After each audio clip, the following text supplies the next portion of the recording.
Hello ನಮಸ್ಕಾರ ಸ್ನೇಹಿತರೆ ಎಲ್ರಿಗೂ.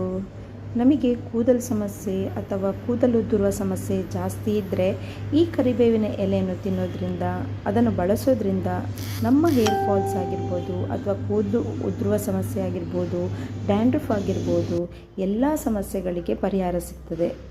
ಅದಕ್ಕೋಸ್ಕರ ಇವತ್ತು ನಾನು ಒಂದು ಕರಿಬೇವಿನ ತಂಬುಳಿಯನ್ನು ಹೇಗೆ ಮಾಡೋದು ಅಂತ ಹೇಳಿ ತಿಳ್ಕೊಳ್ಳುವ.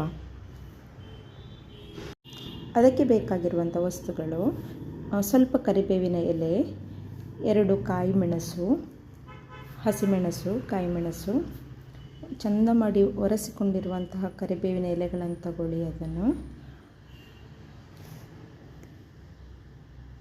ಈ ಕರಿಬೇವಿನ ಎಲೆಗಳು ಎಷ್ಟು ನಮಗೆ ಬಾಡಿಗೆ ಒಳ್ಳೆಯದು ಅಂತ ಹೇಳಿದರೆ, ಆ್ಯಂಟಿ ಆಕ್ಸಿಡೆಂಟ್ ಆಗಿ ಕೆಲಸ ಮಾಡ್ತದೆ.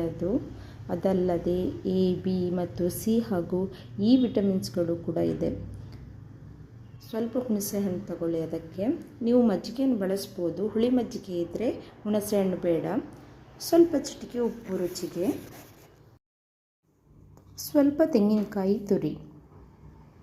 ಇದಿಷ್ಟನ್ನು ಕೂಡ ಒಂದೇ ಒಂದು ಮಿಕ್ಸಿಯಲ್ಲಿ ಹಾಕ್ಕೊಂಡು ಚಂದ ಮಾಡಿ ಅದನ್ನು ರುಬ್ಬಿಕೊಳ್ಬೇಕು.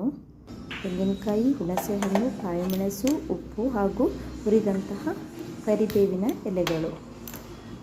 ನಾವು ಕರಿಬೇವಿನ ಎಲೆಯನ್ನು ಹುರಿದುಕೊಳ್ಬೇಕು ಚಂದ ಮಾಡಿ. ಒಂದು ತುಪ್ಪದಲ್ಲಿ ಆಗ್ಬೋದು ಅಥವಾ ಎಣ್ಣೆಯಲ್ಲಿ ಕೂಡ ಆಗ್ಬೋದು. ನೀವು ತುಪ್ಪವನ್ನು ಬಳಸ್ತಿದ್ರೆ ತುಪ್ಪ, ನಾನು ತೆಂಗಿನೆಣ್ಣೆಯನ್ನು ಬಳಸ್ಕೊಂಡಿದ್ದೇನೆ. ಇದಕ್ಕೆ 1 ಸ್ಪೂನ್ ಆಗುವಷ್ಟು ಸ್ವಲ್ಪ ತೆಂಗಿನ ಎಣ್ಣೆಯನ್ನು ಹಾಕ್ಕೊಳ್ಳಿ.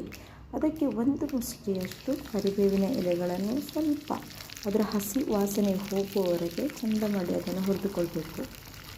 ಇಲ್ಲದಿದ್ದರೆ ಅದು ಕಡ್ದಾದ್ಮೇಲೆ ತಿನ್ನುವಾಗ ಆ ಒಂದು ಫ್ಲೇವರ್ ಬರ್ತದೆ, ಹಸಿ ವಾಸನೆ. ಚಂದ ಮಾಡಿ ಹುರಿದುಕೊಳ್ಳೋದ್ರಿಂದ ಆ ವಾಸನೆ ಬರೋದಿಲ್ಲ.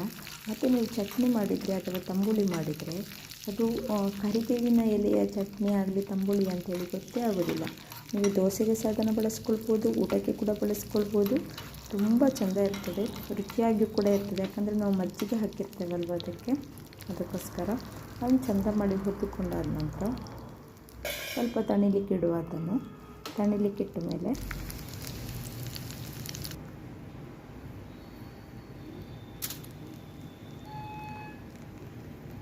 ಅದಕ್ಕೆ 1-2 ಕಾಯಿಮೆಣಸು ಹಾಕ್ಕೊಳ್ಳಿ. ಮತ್ತು ನಾವು ತೆಗೆದಿಟ್ಟಂತಹ ಹುಣಸೆ ಹಣ್ಣು ಎಲ್ಲವನ್ನು ಹಾಕಿ ಒಮ್ಮೆ ಬಿಸಿಗೆ ಅದನ್ನು ಆಡಿಸುವ. ಆದ ನಂತರ ಅದನ್ನು ಮಿಕ್ಸಿ ಜಾರಿಗೆ ಹಾಕ್ಕೊಂಡು ಸಣ್ಣದಾಗಿ ರುಬ್ಬಿಕೊಳ್ಬೇಕು. ದಪ್ಪ ಬೇಡ, ಸ್ವಲ್ಪ ಸಣ್ಣದಾಗಿ ಇರಲಿ. ಅದು ನಮಗೆ ಬಾಯಿಗೆ ಸಿಗಬಾರ್ದಲ್ವ,